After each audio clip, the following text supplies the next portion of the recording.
I put this at the beginning to reinforce the fact that this is a real life situation. We know where this passage was addressed. The people are in Corinth in the 1st century in the Roman Empire. It's the latter part of the decade of the 50s. And so we have a puzzling passage here. It's a passage in a chapter 11 of 1 Corinthians, that talks about women with veils and communion.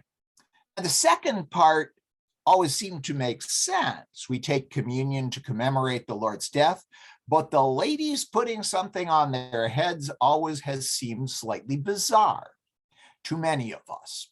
So let's look at the passage, its contents, its flow, just to start our consideration tonight.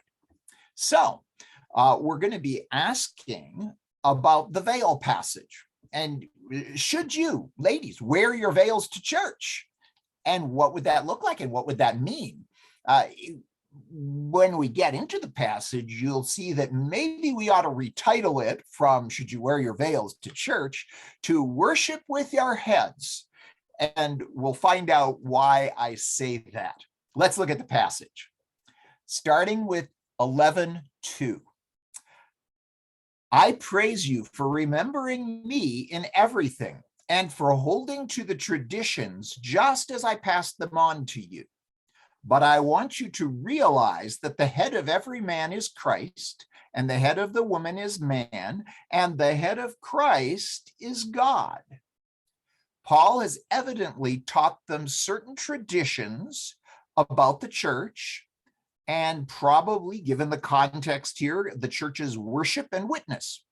And then he adds a statement onto the idea of the traditions about heads in following Christ, which is puzzling at first.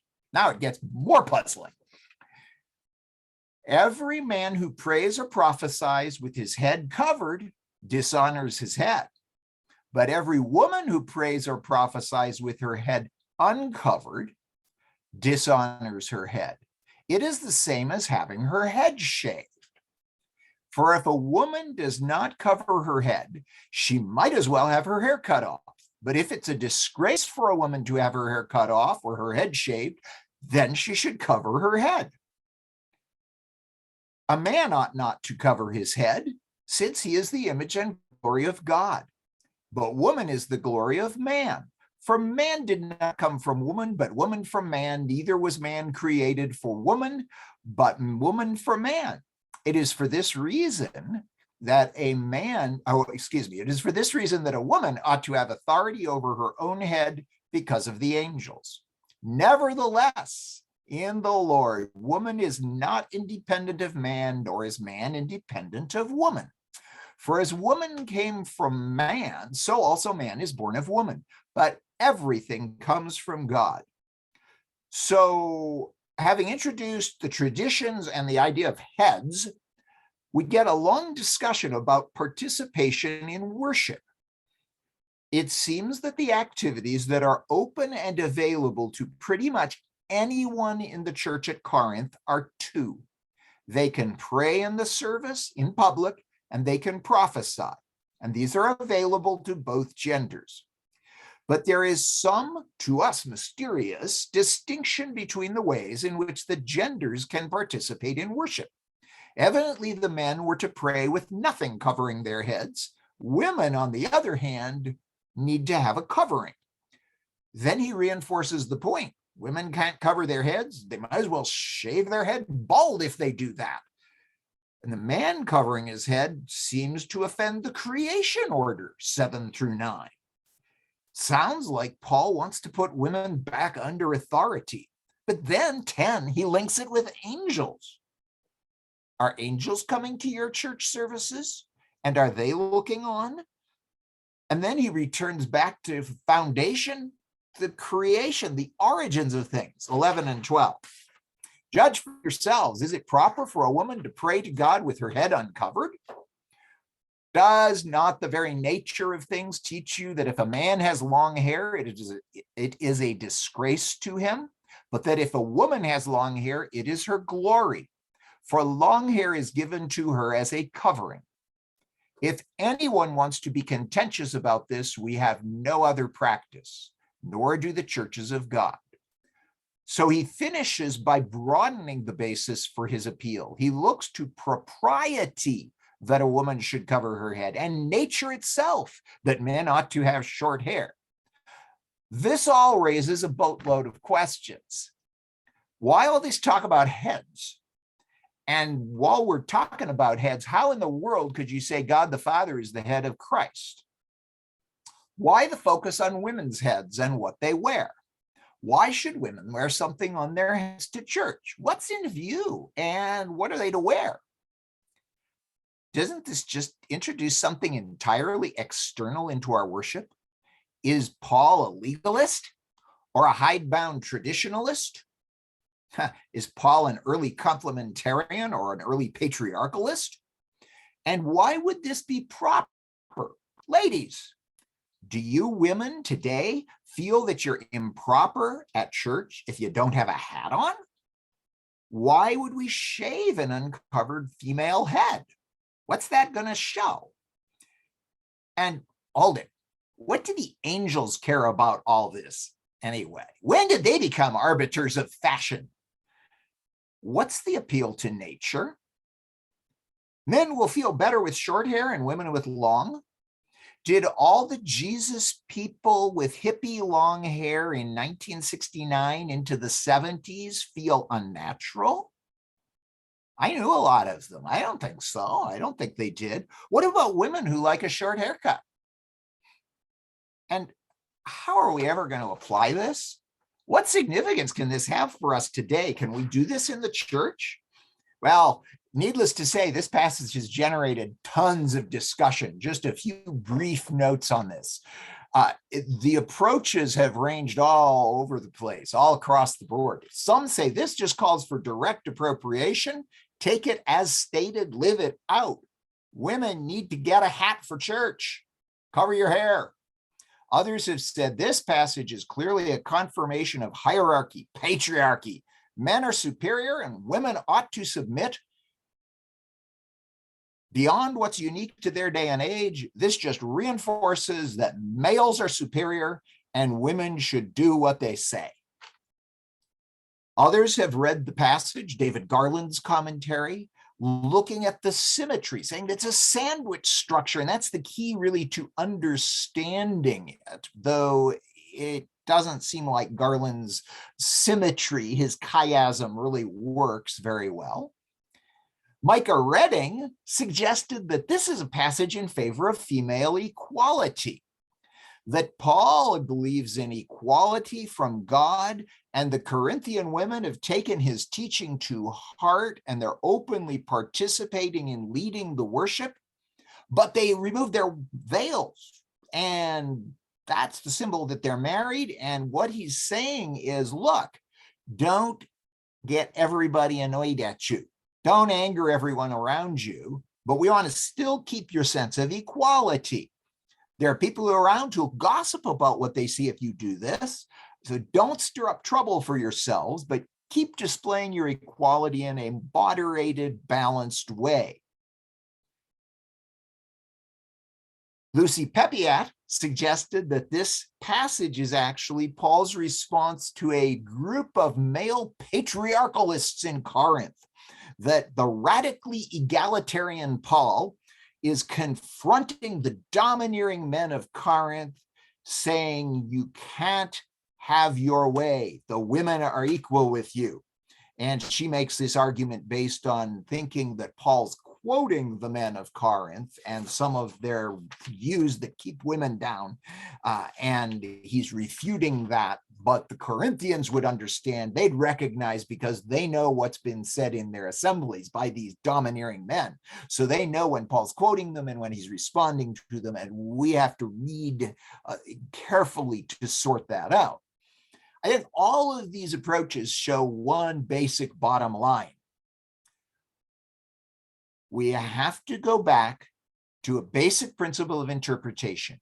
You've got to start with their world in order to understand what it says about us, life, and God. We need to see what's said in light of the forces that are active in the first century cultural backdrop.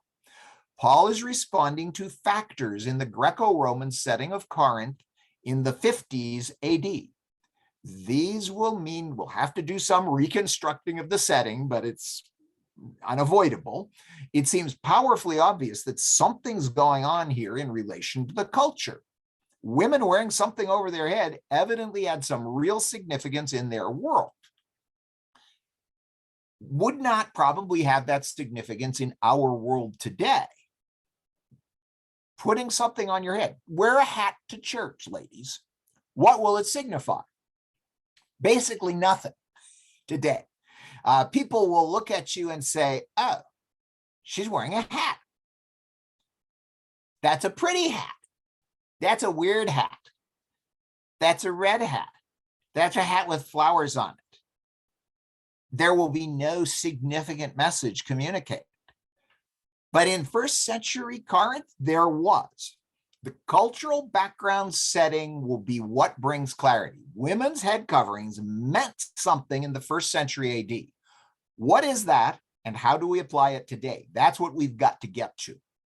I take my lead on this from the particularly insightful work of Bruce Winter, who is a classicist studying Greek and Roman antiquity and a New Testament scholar, and he brings the two together.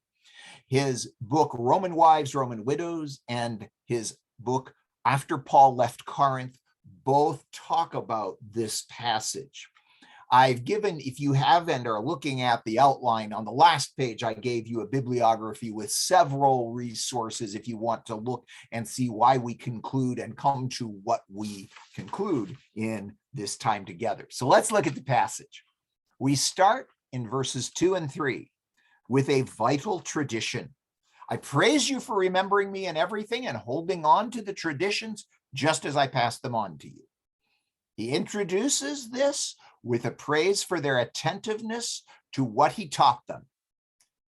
There might be all sorts of basics of the Christian faith, not necessarily meaning that they're traditional people or reactionary or old-fashioned or anything like that. It's just they've been the students of Paul, they've heard what he's taught and they've received the gospel message. Then he leads into what he's going to share with a statement about heads. But I want you to realize that the head of every man is Christ, and the head of the woman is the man, and the head of Christ is God. He wants him to be reminded of the principle of heads. Note, I did not say headship, simply the word for head. And you could make a little chart like this. Christ, the head of every man is Christ. The head of the woman is the man. And the head of Christ is God. Okay, so I'll put the head on the top there, and the one who has that as their head is on the bottom of each of those equations, head relationships. Well, first of all, man and woman. The first thing we need to resolve is the Greek word for man, aner, and the Greek word for woman, gune, do double duty. They can mean man as a male or husband, woman as a female, or wife, depending on the context. So he doesn't start off by saying that the head of every woman who comes to your church gathering is the minister. Rather, it's the man. Is it just general relations in the church that women in church have to submit to somebody because he's a guy? Can we tell what we're talking about? The vocabulary, of course, for a woman is more colorful than just this one word. There's at least 4 different stages or categories that describe women. A girl is a pais. A woman, a girl who has come to puberty, she's betrothed, but she's still a virgin, not yet married, is a parthenos. A woman in general is a gune, but a wife is a gune, and then a widow is a kera. What Paul uses is gune. He's talking about the gune, not the young girl pre-puberty below a certain age. The gune begins, say, at 14 to 16. Usually first century Roman women would marry in their mid-teens. Usually they would advise waiting till 14 so that she is fully developed and ready for intercourse. So a gune does not include the young girl, the preteen, nor the unmarried woman. There is a confirmation of what we're talking about. It seems that we're saying wife here, not just because it's linked with an aner, but because where does the discussion go? Immediately we start talking about head coverings. And as you will discover in just a moment, wearing something on your head in first century Roman culture indicates a married woman explicitly. If you're not married, you're not supposed to be wearing something on your head. Take it off. But if you're married, you'd better have this on. Think of this somewhat like the wedding ring. The woman who takes her wedding ring off is defying her marriage. The woman who takes her head covering off defies that she's married. To people, she looks like she's single and eligible. So, to the Corinthians, this discussion automatically will mean a married woman. Veiling a woman, putting something over her head, was done as part of the marriage ceremony. The word that describes a woman marrying in Latin literally means I veil myself. You veil the bride at the wedding. Some sort of head covering serves as a social indicator ongoing through married life that makes the marital status of a woman clear to everyone. So we are alerted that we're talking about married women, so that we need to redo this chart to be the following. The issue is specifically married women. Christ is the head of every husband. The husband is the head of every wife. God is the head of Christ. The use of these terms has to designate wife and husband, not male and female in general, because we go right to veil language. The issue is specifically married women who are praying and prophesying in a Christian meeting, but they're taking off their veils, whatever that means. We also, of course, have this puzzling word, head. What is head? What does it mean or imply? Well, the word in Greek is kephale. And there has been a long ongoing debate about the significance of head and headship. There are people who are complementarians who say there's a hierarchy, men lead, women submit, against egalitarians. Both genders are equal. And so what does kephale mean? What does this contribute to this? Well, a word can have multiple meanings in a dictionary.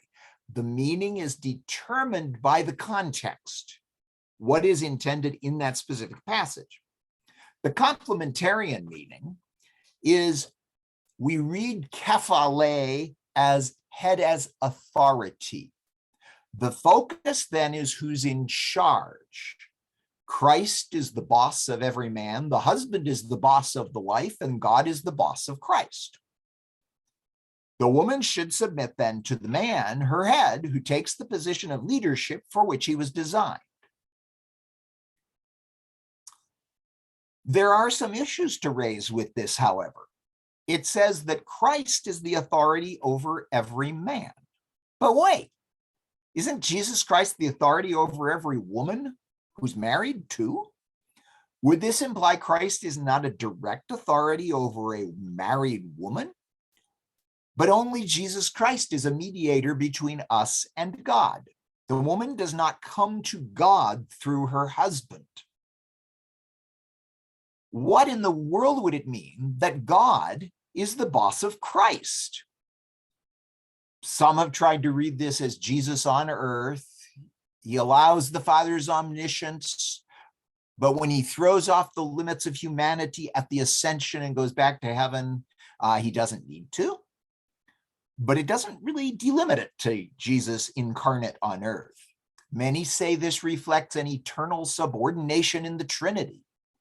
But why, in heaven's name, would the persons of the Godhead, who are in perfect sinless harmony, need to administer a hierarchical structure to get things decided?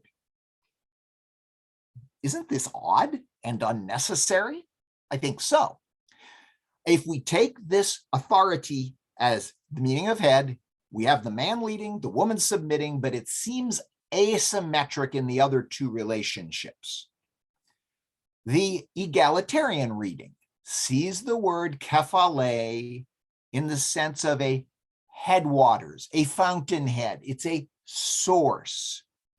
It refers to origins, the first one or the beginning. And this makes sense in this way. Christ is the source of the man in that God provided the image through Christ in which he made man in the image of God. And then man provided the rib from which the woman was made. Thus, the man is her source. The husband is the source of the wife. And God sent his Spirit into Mary to conceive Christ in Mary's womb. Thus, God the Father is the source of Christ.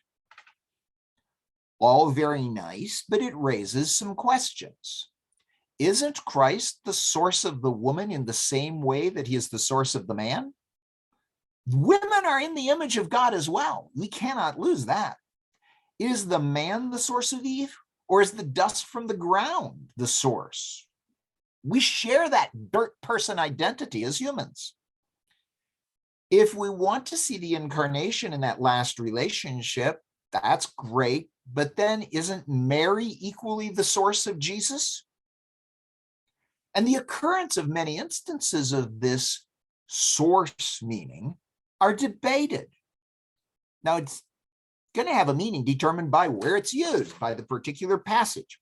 But an exhaustive study of the word in ancient Greek literature went through 2,336 examples of the use of kephale. And the person who was doing it was arguing for the complementarian view that it means authority. And the author said, look, there's very few examples where it clearly means source. Just a few. And there's over 40 examples where it clearly means a person of superior authority or rank, a ruler. Out of 2,336, there are 49 examples where it means either authority or source. That's not very good. That's not very convincing. What are all the rest of these examples of head meaning? Well, Sarah Sumner points out that this means that in 2,287 of the examples, it has one basic meaning: a head. This thing. My head. What's on top of your body? A head as a head. In the simplest sense. Here, Ephesians 5 in the passage about marriage will use head connected to the body. The point of the head is that the head is attached. The head on the body is a picture of union. It's a picture of unity. They're connected. Male and female were designed by God to be together as one, a unity. Not a leader who has a functional assistant or a little helper, but rather they're the same thing. They're together. It's reminiscent of God saying in the garden that the two should become one. one flesh. The two become one in marriage. Marriage is a union. So, according to Sarah Sumner, and this is the view I will adopt with the overwhelming weight of the meaning of Cuffey, Christ is one with every man. The husband is one with his wife, just as God is one with Christ. They are connected, they are united, they are bound together. They are one, and they're part of the same entity in every case. Headship does not equal leadership or authority or source. In headship in the Bible, we will do much better to see it as unity. It's head. Take it as the simplest possible way. So there are implications of this then. First, Christ unites us into one, just as the head and body are connected together. Each relationship that Paul talks about is a unified oneness, connected in him. The Father and the Son and the Godhead are united as one, just as in the picture of the head on the body. Christ and each husband are united as one, just as in the picture. And the husband and wife are united as one, just as in the metaphor of the head on the body. You need to keep your head on your body. Ask Anne Boleyn about that. If you fail to do that, you are in deep trouble. If you have your head, you can do great things. 2, in this picture, understood this way, everyone can identify with Christ. All are able to emulate where they are based on Jesus Christ in this set of equations. The man, the husband, is the head with the woman, joined in one. How does he find his paradigm? He looks to Christ, who is his head. And that gives him the Ephesians 5 paradigm for loving his wife. The wife, on the other hand, whose head is the husband, emulates Christ, whose head is God, who brings honor to the Father through his life, just as she is to contribute to the honor of the family by her life of purity. So both male and female reflect the image of God because both reflect the image of Christ in one way or the other.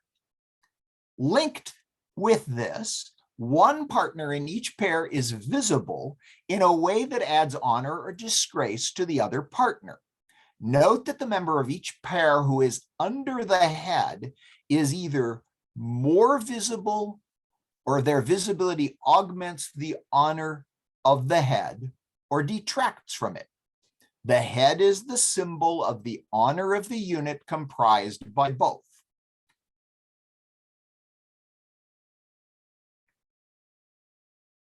So the husband augments the glory or honor of Christ as every man by how they conduct themselves down here on earth. People form their opinion of Jesus Christ and his gospel claims based on what they see us do. And they see our marriages, so our conduct there is especially important. The wife's conduct contributes to the honor of the husband, who stands for the whole family's honor. Similarly, Christ brought complete honor to God, the Father in heaven, from while he lived, while he was visible and seen down here on earth. You can look at Jesus Christ and see the glory of the Father. So the basic premise is that everyone has a head. The odd sequence shows that this is not to establish some sort of ascending hierarchical order that shows the inferiority of women, but rather something that links in oneness and unity in each relationship. Okay, with that foundation laid, 4 to 12, covering our heads to honor our heads, veils, haircuts, angels, and the creation of everything, verses 4 through 12. There are 2 cultural keys that we're going to need to see here, but let me start with verse 4. Every man who prays or prophesies with his head covered dishonors his head. Dishonor introduces the idea of shame and honor, which is a big concept in the Greco-Roman world. In their society, this was a very important motivating factor for what you do or don't do in life. So cultural key number 1, Paul says, do not shame your head. Man and woman are both the glory of another. The woman is the glory of the man is the glory of Christ, Christ is the glory of God. Therefore, we have an obligation not to cause shame or dishonor for our heads. We should avoid bringing shame on this metaphorical head that we're connected to. Cultural key number 2, shame and honor are related to gender. There are social clues that are linked with gender, with shame and honor, in that culture. But the ideas of shame and honor or glory were divided by gender back then. The head of the family, the husband, symbolizes the family's honor out in public. Members of the family are to behave in a way that does not disgrace the head and the family's good name. If the woman, for example, does not preserve her sexual purity or her integrity, she loses honor for the family and brings shame on her husband. If she does right, she contributes to her family's honor, just the way Christ glorified and brought honor to the Father by his perfect life of sinless obedience while he was on earth. Verse 4, men or husbands must pray with uncovered heads. Okay, if the man participates in the worship service, praying or prophesying, he should do it without covering his head. But if he prays with his head covered, he dishonors his head. Hold it. Which head? His own head or Christ? What are they describing? Well, first of all, with his head covered renders the Greek having down from the head. In other words, it's describing a veil, a covering, a cloth covering that's hanging down from his head. What does that signify? Why would a man wear a head covering like that in the Roman world? Well, fortunately, the Romans were very busy providing paintings and sculptures, and we have a really good idea what's going on. Look at some examples. This is a statue of the Emperor Augustus. In the scene overall, he's sacrificing, but you'll notice that the toga, the cloth, the garment he's wearing, is drawn up over his head, over the rear and the sides of his head. There is a Roman convention that men must cover their heads while they pray, offer libations, or make a sacrifice to any of the Roman gods or goddesses. Men are depicted with the toga drawn up over their head. The Latin term for this is capite velato. And you see why with the second word, velato, it gets translated by people as veiled, the veiled head. What it's describing is not what we think of as a veil in front of the face, but a covering from behind and on each side and on the top. There is another factor. A second significant fact is that the identity of those who do this is of socially elite males. They're in a certain stratum of society, and you are showing off. So what's happening in the church at Corinth? Remember, there are men there who evidently, Paul has to correct this, there's men who are praying and prophesying, and they're covering their heads. It's happening, or Paul would not have needed to call it out. But what do we know? Well, look at the pictures. Here's Augustus. He's in the same pose. This is a different sculpture, looks similar. Here's the Areopagus, the altar of peace under Augustus. You will notice in the center of a procession of people heading to a sacrifice, the two priests who are going to do the offering are veiled on the top of their heads. This is a coin of Hadrian, 2nd century AD.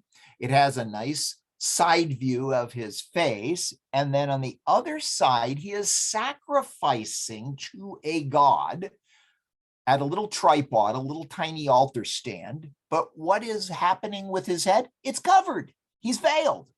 Here is Marcus Aurelius, 2 emperors beyond Hadrian. He is sacrificing at the temple of Capitoline Jupiter, end of the 2nd century.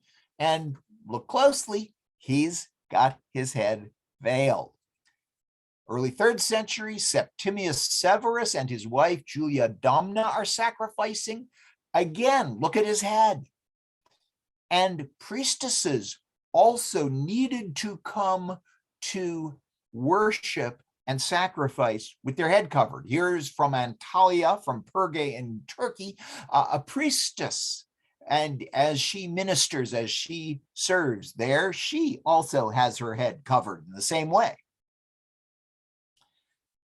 So, men praying with uncovered heads look like pagan priests. Dissociate yourself from that.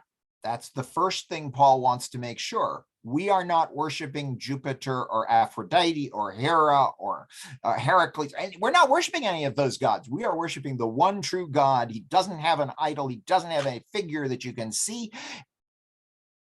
Don't look in the surface as you pray and prophesy like a pagan. But even those, remember what else is happening in Corinth. Remember chapter 11 at the end? What's happening at communion? The issue is there's haves and have-nots in the church. The haves are rubbing it in. They're making the have-nots feel on the outside, left out. We're upper crust. We're elites. You're not.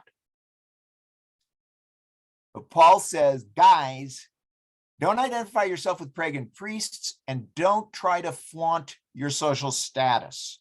Neither of those is okay in the worship service. 5 and 6. But every woman who prays or prophesies with her head uncovered dishonors her head. It's the same as having her head shaved. For if a woman does not cover her head, she might as well have her hair cut off. But if it's a disgrace for a woman to have her hair cut off or her head shaved, then she should cover her head. So verse 5, women with uncovered heads. Now he states the exact opposite for women. If a woman participates in worship with her head uncovered, she dishonors her head, leaving us again with that ambiguous feeling about what head is she dishonoring, her head or the husband? Then Paul extends the argument by making an outrageous claim. That's equivalent to her having a shaved head. If there's no covering, then just forget the hair altogether. We have arrived at an antidote for needing to go to the hair salon. But Paul seems unreasonable. Verse 6, women avoiding disgrace. Apparently, there were women in Corinth. Paul's calling this out. It's happening. They are deliberately removing their covering, their veil, while praying or prophesying. He repeats this formula, this equation, so it's especially forceful. An uncovered female head might as well go ahead and just cut her hair off. Then at the very center of this equation, he assumes that all will know this is a disgrace for a woman to have her hair cut off or shave her head. This leads to the conclusion she ought to have her head covered. Why is Paul stating this in such strong terms? It seems unreasonable. He's sounding mean, isn't he? Whatever's going on? Well, as usual, clarity comes from context and understanding the context. The 1st century AD Roman setting is key to unfold this passage. So I want to pause and look at what's happening in the first century world in the Roman Empire. These are times of ferment and change. And I think we can understand all of what's going on here with the women and the men against the backdrop of the first century, its values, its standards, and the cultural wars. That's not just a 21st century idea. There was a Roman cultural war going on in the first century. Classicists refer to a new social movement or trend that emerges in the first century BC and is in full flower in the first century AD, called the New Roman Woman. This is essential to understanding this passage. We must set that, though, against the old Roman values and ways. In the traditional Roman household and understanding of marriage, women are, of course, in their proper place. They keep their head covered. They are submissive wives. The husband has the authority. He has the power in the Roman home over the children and over the wife. Some hold total sway over their wives, making them subject to their husband's domination and vulnerable to exploitation. Now, there's clearly affection and love in many marriages. You can tell this, you pick this up when you start reading the epitaphs on tombstones. My wife who died before me, chaste in body, a loving woman who possessed my heart. She lived faithful to a faithful husband. Equally in her devotion, she never let avarice keep her from duty, okay? It's around 80 BC, an epitaph on a tombstone, okay? So there's good relationships, but the husband has the power. The role of a virtuous Roman wife is clear. Faithful wives stay at home, raise the children, do not go out and have a lot of interactions in public. They stay faithful to their husbands. Sexual propriety is demanded of the wife. The freedom accorded the man, however, is far-reaching. The expectations placed on the women stand in stark contrast with the culturally acceptable unfaithfulness of the husband. The expectation is that the husband will stray and commit adultery regularly. They have regular access to household slaves in well-off households and female dinner companions. The Roman idea is that your wife is not your slave.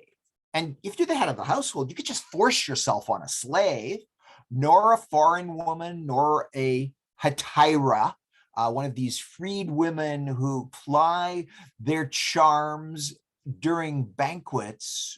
You know, you can go. You don't necessarily, it's a banquet, there's going to be a lot of drinking. It's going to be rather bawdy. And so you don't go with your wife because that would be dishonoring her and very upsetting for her to see. You go with a hetaira, sort of like a high-class geisha girl in the Roman world. The hetaira is a freed woman who, she's educated, she have sparkling conversation, she appreciates good food, and she'll sleep with you after dinner. And that was regarded as just normal. We even have wedding speeches from the Roman period giving advice to the grooms and the brides. And in a famous speech from Plutarch in his advice to the bride and groom, he describes how your legal wives sit beside the king and share the feast, but if they want to amuse themselves or get drunk, they send their wives away and summon the singing girls and the concubines. And they are quite right not to share their drunken orgies with their wives. So he goes on to say, you know, you as a private citizen, if your husband commits an offense with one of the maidservants or a hetaira, his wife ought not to be annoyed or angry, but reflect that it is his respect for her that makes her husband share his intemperance or violent behavior with another woman. So we demand of the wife that she be faithful to her husband and his gods, but she should accept his casual sexual encounters with a maidservant or a high-class prostitute at a dinner party. His escapades are good because they satisfy his lust, the Romans said. That lets him be free to truly love his wife and not need to find such lustful sexual release with her. That would be so inappropriate for him to use his wife in this way. Implicit in this idea is the concept that philandering means very little. At the same time, a new social movement has swept the upper classes of the empire. That classicists now term, they've dubbed the New Roman Woman. Radical shifts as we come to the end of the Republic and the beginning of the empire, which translate into new patterns of female behavior and how they relate to love, marriage, and morality.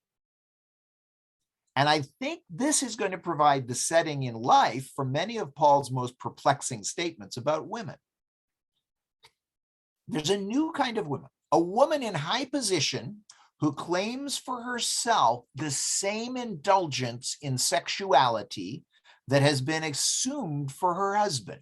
She wants to have the same freedoms of sexual expression that her husband does. If he can sleep with the hetaira after that dinner he goes to, she wants to go find a guy for her evening too. And so they can pursue whoever they want.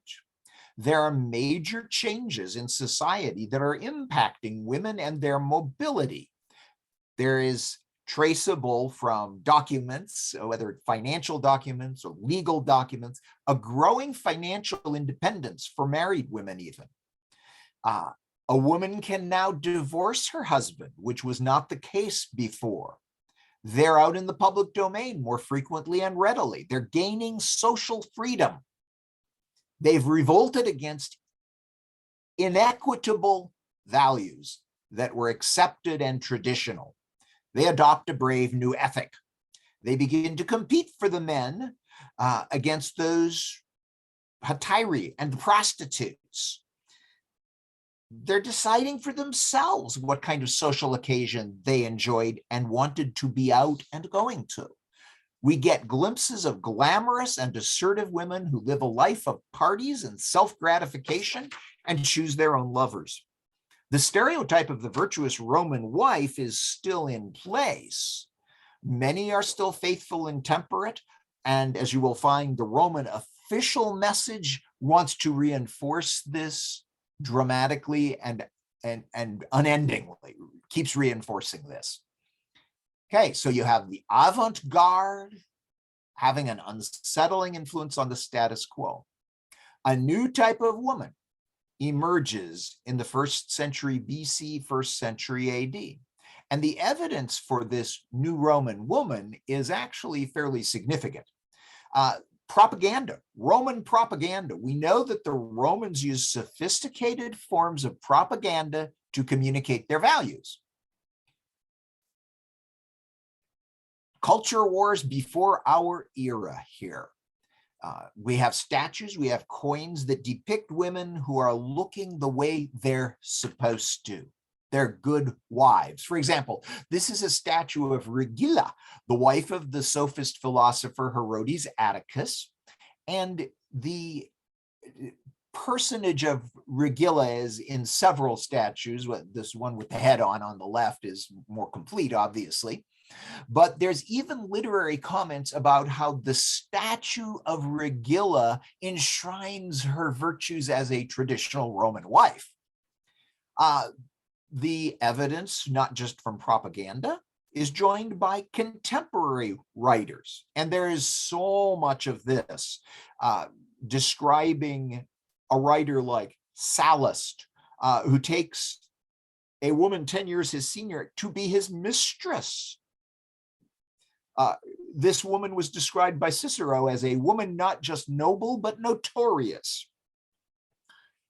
Sallust wrote about a woman named Sempronia. She's married, she has children. She was able to play the lyre and dance more skillfully than an honest woman should, and having many other accomplishments which minister to voluptuousness. There was nothing she held so cheap as modesty and chastity. Her desires were so ardent that she sought men more often than she was sought by them. She could write verse, bandy jests, and used language which was modest or tender or wanton.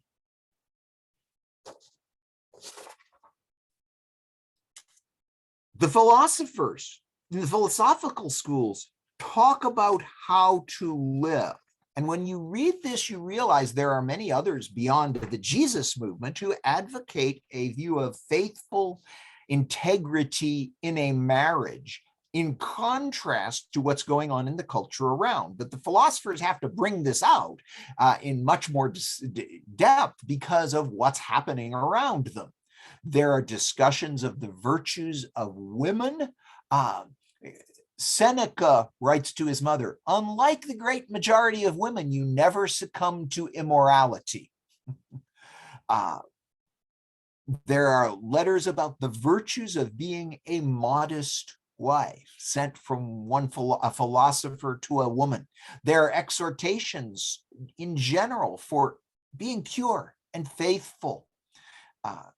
Musonius Rufus defended women should be able to study philosophy because that lets them inculcate virtues, self-control, justice, and courage. And then he applies this to marriage and what a marriage should be, this perfect companionship and mutual love of husband and wife. And they put the other's interests first and stay together. The reason you need to emphasize this is people aren't doing it. They give guidance on principles in general for life. Educate your daughter.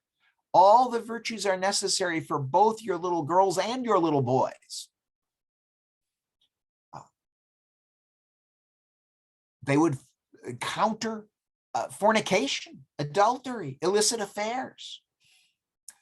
Poems and plays show us how bawdy and promiscuous society was becoming. It said that the poets promoted promiscuity. The new Roman comedies in the theater adopted figures of wives who boast of their sexual appetites within and outside of their marriages. Ovid publishes books on how to seduce someone. And he addresses men on how to seduce women and women on how to seduce men. He scoffed at men who were so unsophisticated that they were hurt by their wives' adulteries. They talked about how adultery would benefit the marriage. And new legislation, fascinatingly, in this period, as this movement crested, Augustus enacted laws about marriage, divorce, adultery, chastity. We need to regulate all of this to ensure that women stay faithful wives in the home. We want to maintain the old Roman ideal. Why? Well, the reason that Augustus puts this into legal form, a rather extensive legal form, is his concern about promiscuous marital unfaithfulness causing a falling birth rate and allowing younger men to avoid the commitment of marriage. There's a general breakdown of family values. Another far-reaching effect of this legislation is the very curious regulation of women's clothing. Clothing signifies a woman's legal status. And so you can enforce virtue and piety through a dress code. Clothing will advertise your status. A modest wife dresses one way. And when you see her on the street, you know she is not a prostitute, nor is she a woman who has committed adultery, because they have to dress differently. A married woman has a particular outfit she must wear in public. She's a respectable woman, faithful to her husband. And that includes covering her head. You can't wear it till you're married. If your husband dies, you cannot wear it anymore. Nor can a prostitute, a convicted adulteress, or the hetaira wear this marriage head covering. They have different outfits that are prescribed by law. The reaction to all this was rather severe. This is very unpopular. There are ways that men and women protested this and tried to get around it. Unfortunately for poor Emperor Augustus, his daughter Julia was a singular embarrassment in this light because she was very well educated, but very bawdy. She's described by Suetonius as having a rowdy troop of young men about whom she boasted that I will soon make old men of them. She did not neglect any act of extravagance or lust. She epitomized the new Roman woman with her flamboyant conduct, her blatant promiscuity, and her circle of friends. As a result, her house was demolished, and she was not allowed to be buried in the mausoleum of Augustus. So we got women with or without veils. What's going on? Now we come to 6. The presence of an unveiled woman accompanied by a man in public signaled that she might not be his wife. At a typical banquet, a woman seated next to a married man was not necessarily his wife, but his hetaira, his social sexual companion for that evening. Now, what do we have? What are the veils? For 6, we've seen the woman not covering her head. She might as well have her hair cut off. What's the significance of a woman's veil? Well, the beginning is, of course, the wedding. And you see a depiction of a couple getting married. The right hand is the bride, and she has now brought her garment from behind her, from her back, up over her head. She is now veiled and is married. This will serve as a symbol of lifelong constancy and fidelity, modesty and chastity expected of a married woman. Here's Faustina the Elder, one of the empresses who's depicted again. She's married. She's a faithful, exemplary Roman woman. She has the head covering. What does this look like? Well, if you go to the Antalya Archaeological Museum in Turkey, you meet young Faustina, one of these statues from the 2nd century AD in Perge. She's the daughter of the Emperor Antoninus Pius and Faustina the Elder. That was her mom we just saw. And she marries Marcus Aurelius, the next emperor, who was adopted by her father, Antoninus Pius. Let's see what it looks like. You see her head is covered. She is veiled.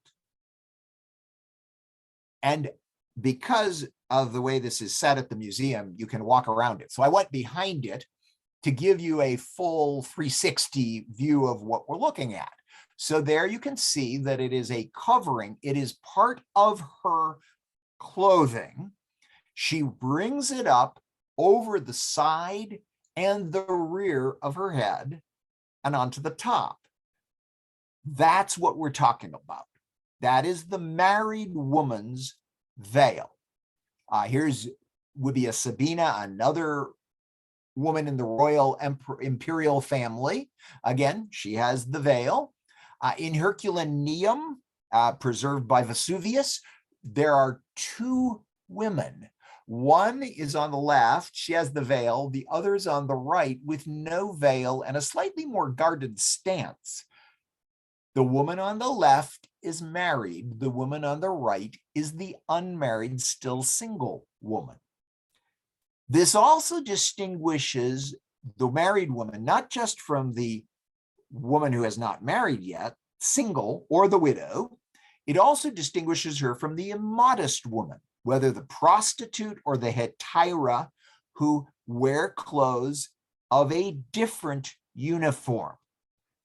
They're competing for men's attention, and so they dress more provocatively, actually. We see, here's a painting, by the way, that shows another married woman with her head covering up. At Herculaneum, there is a set of 5 dancing girls who don't have the veil. They're more provocatively dressed. They're not in the married woman category. One of them is even actually beginning to remove her brooch to expose her breast. So That's what a woman's veil stands for. What does it mean to remove it in public? It means you are withdrawing from your marriage. There's actually a case from Roman law of a man, Sulpicius Gallus, who found out his wife had gone out in public without wearing the head covering. He divorced her on that basis.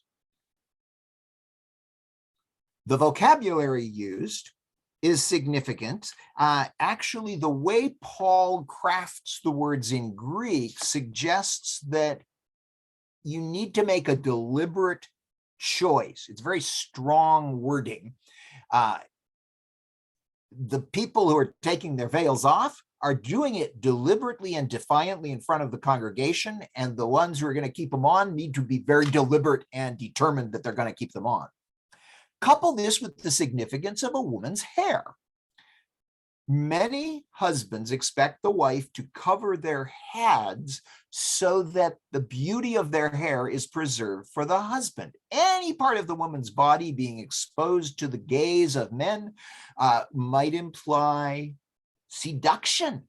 Loose women might crop their hair.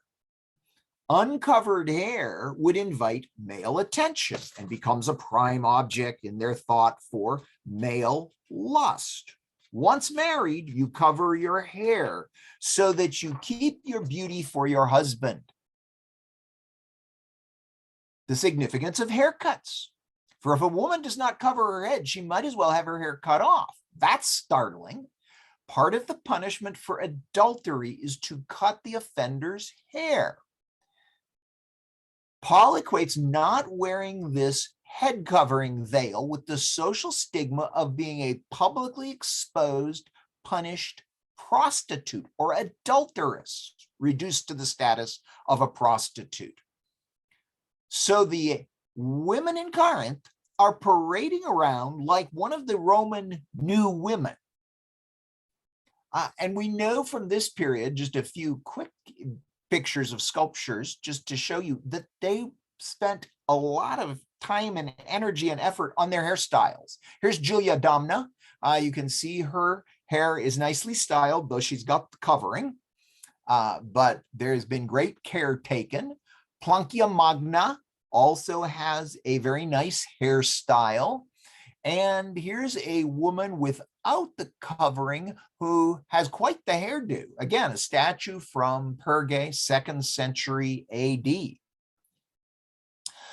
A woman makes a choice as to how they wish society to perceive them, as a modest matron or a new woman. And they legally, in that culture, distinguished between these. Here's a woman, again, another hairstyle, dressed woman from Perga, also from this period. So wives praying with covered heads, there's obligations for men. 7, a man ought not to cover his head, since he is the image and glory of God, but woman is the glory of man. Obligation is binding, and this is for the church as it is gathered at worship.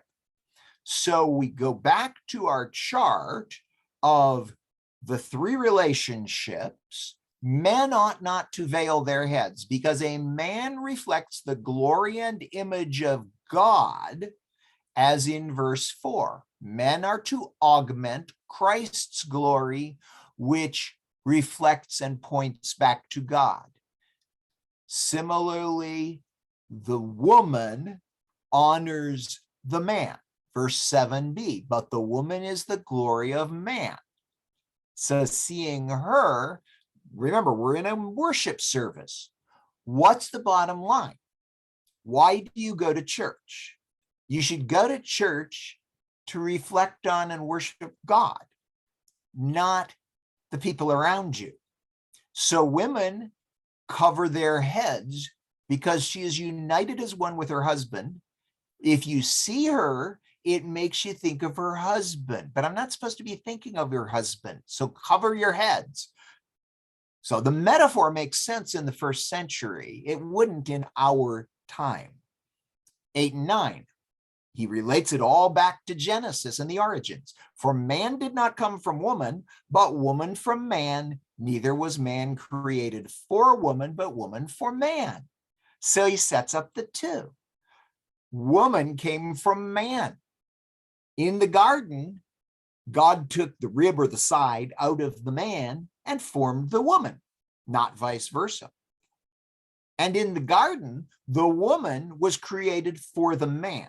This refers to the other phrase used in Genesis. The woman is the helper corresponding to the man. She's brought to Adam in the narrative. God is showing Adam he's not alone. There's no others like him, and he needs someone to work alongside him. Thus, she was created for the man. Doesn't mean women exist for men.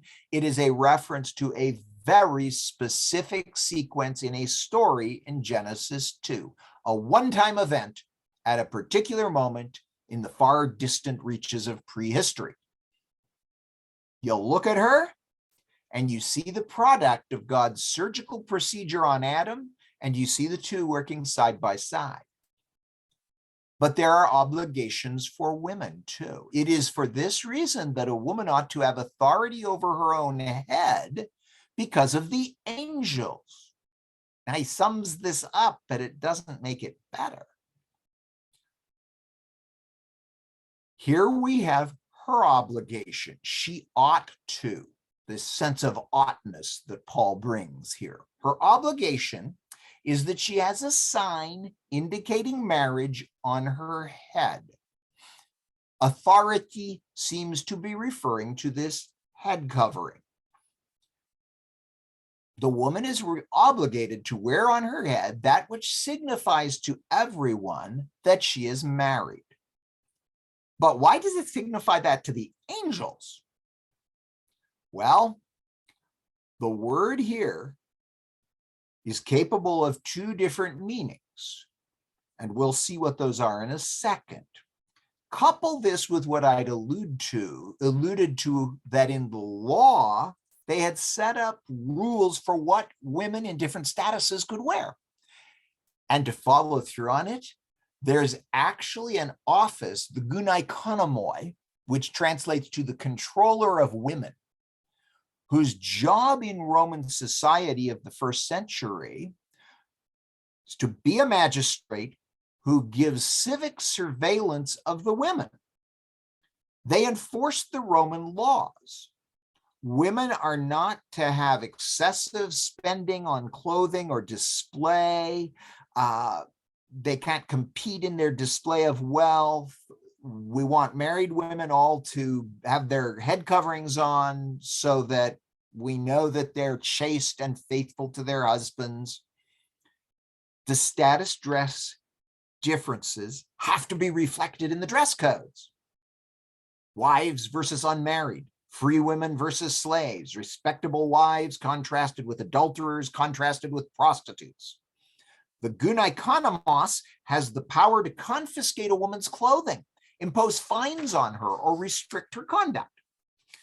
We have to do this right. Think about the Christian meetings, the church. To understand this, think about what's happening. Rome was very suspicious of associations that would meet frequently because they feared that groups that got together might be hotbeds of sedition and unrest, threats to public order.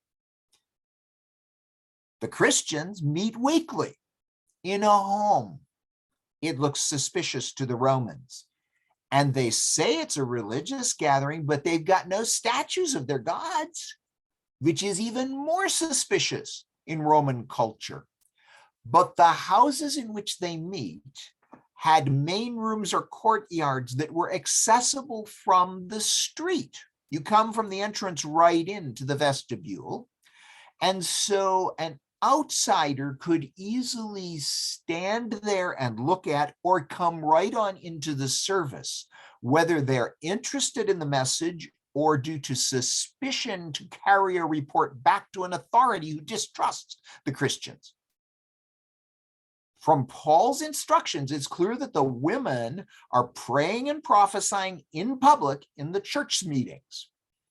But he's concerned they should be veiled because of the angels.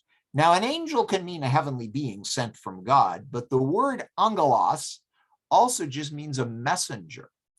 And so what's probably happening is that people in the city are sending a representative to check the church out, whether they're interested in the gospel or whether they are distrustful of Christians and trying to figure out if they should report them to the authorities. They're information gatherers about the Christian meetings who will report back. Paul says, wives, wear the symbol, the sign of your marriage if you're speaking in public. He's concerned with the impression given to the information gatherers. That's why you wear the marriage veil. Otherwise, they'll think you're not a respectable woman. Otherwise, they'll think you're loose, immoral, unfaithful to your husband. The Christians don't have good marriages. Their women aren't virtuous Roman women. They sleep around, I'm sure. And Paul says that will dishonor your husband, your head, and that will be a damaging report about the church that will go around the city or to government officials who can cause more damage. 11 and 12. He closes it, backtracking, and reinforces their interdependence. Okay, he's not trying to set up a gender hierarchy, placing women in a subordinate role. He says, don't misapply this. And he sets up a picture from creation again. Nevertheless, in the Lord, woman is not independent of man. It was his rib or side that God made into the first woman. But at the same time, nor is man independent of woman, because every man around was given birth to by a woman. No exceptions. For as woman came from man, so also man is born of woman. But everything comes from God.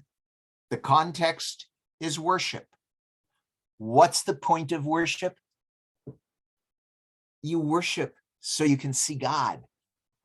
That's what it's all about. So he concludes, 13 to 15, let's head, sorry for the pun, towards what's proper and natural. Judge for yourselves. Is it proper for a woman to pray to God with her head uncovered? The veil is proper. It says, judge this yourself. Women should not be praying with an uncovered head. And it's a flagrant denial of their status if they remove their veil, because it telegraphs to the society around that they are promiscuous.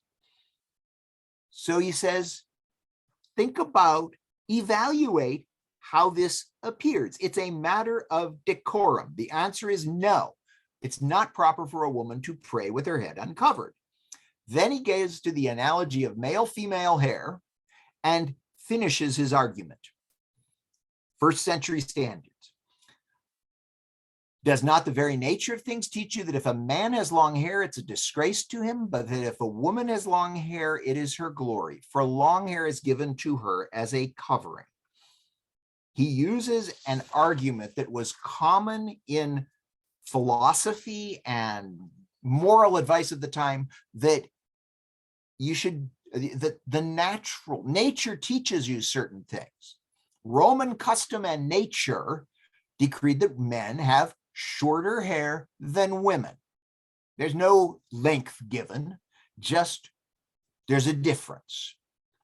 When the Romans depicted men with long hair, it was usually on reliefs or in statues of deities or defeated captives. They're losers. They're soft and effeminate. They are now captives. The value then of hair length. It's inappropriate, he says, for grown men to have long hair. He contrasts this with the women for whom long hair was seen to be her glory, given to her as a covering.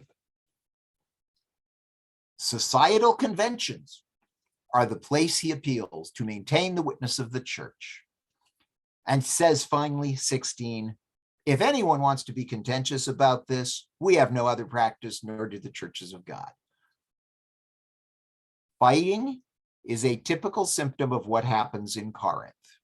All through 1 Corinthians, there's divisions in opposing groups. It's been an issue all along. And Paul says, no, let's not have a split based on this. And we've got the feisty new woman who he says, it can address, don't be contentious if you want to fight about it. Because one of the characteristics that the Roman authors bring out is that the new Roman woman was very feisty. She was contentious. She would fight to assert her rights. So the concluding summary, we've got men with the veil on top. We've got women removing the veil. For men to have the veil on top, they look like pagans. They're paying attention to elite status and take the worship focus right off of God. The women removing her veil is removing her identification as a married woman. She's identifying with this new social movement, the new Roman woman. It's a cause for lust and scandal. And in both cases in the service, it takes the worship focus off of God. So the relationships within the body of Christ should be guarded and honored, his word against being contentious. What's this passage about? It's about the worship of God and the witness of the church. There's your bottom line. The worship of God should point us to him unimpeded and undistracted. Our witness as a church should point to Christ and the cross and not in any way take away or distract from the central message of salvation, personal relationship with God, and his invitation to come to him and walk with him and go deeper in him. By way of application, then, the passage calls us to ask questions like, what do we do? How do we live that enhances the witness of the church in our place and time? What, when I worship, do I see God? Do my thoughts dwell on Christ, or is something else impeding my focus? Because that's what was going on in Corinth. What do we do that makes for a witness that's clear and not confusing to the culture around, or that detracts from our clear testimony to Jesus Christ? That's what the passage really is all about. And it really has no implications for women wearing hats today. Although I know that seems like an easy way to apply it. That's really not what it's about. It's about our worship. It's about our focus staying on the Lord in worship and us not distracting or detracting from that. It's about our witness and testimony as the body of Christ so that the message we send to those around is consistent. Open for any questions. Melody, I think you've been gathering some, so. Yes, thank you. That was excellent, Ken. Thank you very much. It gave us an awful lot to think about. So those of you who have questions, go ahead and put them in the chat. I've actually had a couple of you text them to me because you know me. That is fine. I'm not going to ask you to put them in the chat after you've already sent them, but please send the rest in the chat so I don't accidentally miss any. So I'm going to go ahead and start with a couple that were actually texted to me, and then I'll read the ones in the chat and we'll go from there. Okay. So the first one is, if wearing hats is just about that time, why did God allow people to believe it until just the last century? Well, that's a fascinating way to ask the question, because for many centuries, they knew what this was about. This was not a hidden thing in Corinth in the first century, but as you go on in the ancient world, for centuries after that, it was clear, and they knew what we were talking about because those customs lasted for a while. It becomes lost later There's a variety of reasons for that. One of them is just a need to grow in understanding the ancient world, but at the same time, there's also a tendency in many Christians' lives to just read the word of God on the surface. These are the words that it says, so it must be something I can just take right now and apply to my life. And although the Roman sources have been there, they haven't gone back and dug. They haven't gone back and tried to find out, or commentators have failed to do that for quite a while.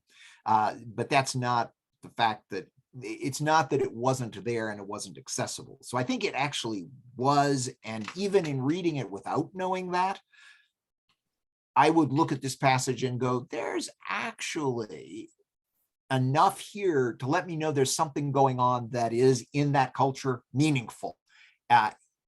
If you wear a hat to church today, it won't mean anything to people except that you wore a hat. But there's something else it signifies to them, which should be the prompt to go dig. Thank you. Excellent. Another one that was sent to me is, so it sounds like you're saying it's okay for women to not wear hats to church. Is it wrong for a church to require a woman to cover her head today? Oh, wow, that's okay. That's worded in a provocative way. Okay. Yes, it's if the church wants to base it on, I mean, in one way, it can be a very innocent thing. It's like, okay, women wear hats and we want to interpret this as meaning something. The point is, it doesn't mean that in our culture anymore. If the church wants to require that and says that that is faithful to what God's word says, that's actually off track. The church is going beyond scripture because scripture reveals something to us and it's very specific. Okay, excellent. Thank you. One more that was texted to me, that I'll start with the chat questions.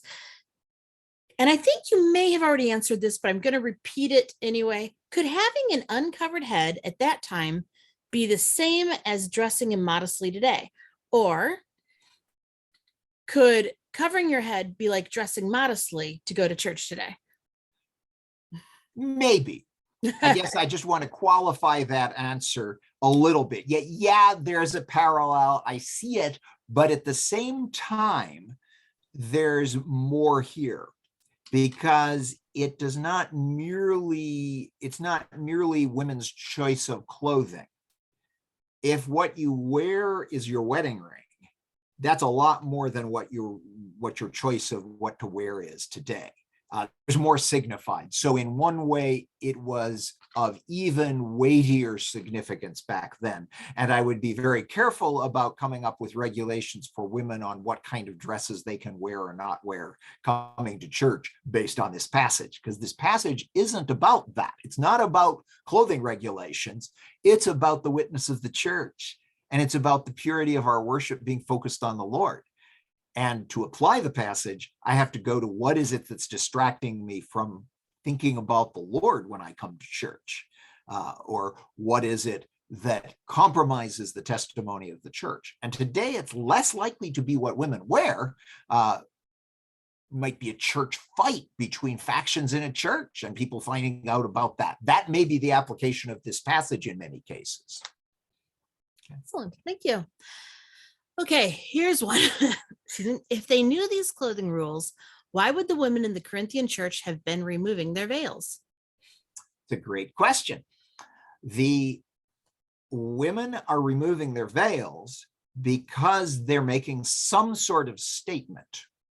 The new Roman woman was evidently a widespread enough movement that there's a lot of women who are saying, look, this has been totally unfair. Men have had these freedoms all along. We want the same freedoms, and we are willing to do things that are provocative and dangerous in order to assert our rights. There are records, for example, of women who wanted to be open about their sexual affairs, and to get around the law, they went to a Roman judge and said that they were prostitutes and these were the men they're sleeping with. And that actually, if they got in the category of prostitute, made it okay for them to do this. It's a bizarre quirk in the law, but they're trying to get around it. And so the women in the Corinthian church are in some way part of this radical liberation movement that was spread around the upper classes in the empire at the time. And they want to make a statement about their freedom, their independence. And Paul's statement is not, you're not equal. It's not, you're not as valuable as a man, nothing like that. But what Paul is saying is, for heaven's sake, there's plenty of good Roman people who see a woman's virtue as defined by her having this head covering. It shows you're in a good marriage. It shows you're faithful to your husband. Don't communicate to general populace, some of whom really will care, that don't communicate that you're sleeping around. Okay, thank you. How does this passage relate to the broader issue of women's roles in church? For example, leadership and or teaching roles? Or is this passage too often uncritically appropriated in that debate? That's a fantastic question. Yes, I think the passage is too often uncritically appropriated in that debate. This is a passage about worship and about our testimony as the church. It is very clear. It does contribute something to the question of leadership and teaching roles, but it's limited. It's not definitive. Part of it has to do with just the fact that we can observe here that they're praying and prophesying in the services. So they're speaking in the services. Oh, that's part of their worship. And this is not something they're restricted from. Okay, but that doesn't really adjudicate with finality anything much about the questions of leadership and teaching roles. For that, we have to go to some of the other passages, like 1 Timothy 2, and dig into that. Thank you. Okay, if this discipline was for the Roman Greco time, why does the apostolic churches still practicing? Some won't allow you to enter in. Is this controlling, or is this a way of lack of understanding? I think it's a lack of understanding, basically, and maybe it's controlling, but I think they believe that they are doing this based on the scripture text. I think they're wrong. I don't think that's what the text is about. It's not saying that. So it just most especially reflects lack of understanding, which could be used to control, but that's in the person's heart, certainly. Okay, thank you. Oh, we have a question here. It says, if there's time, I'd like to hear Dr. Cuffey read the passage again, paraphrasing it to incorporate this explanation. Todd, is there time for that? Yes, there's time, and maybe that would be a fitting conclusion to this fascinating talk. So in fact, I'm going to interject now and just remind everybody that we've got one more next week. Dr. Green, you're going to be talking on murder mystery as a Christian genre. So that should be fascinating. But yeah, I think that's a wonderful question. And obviously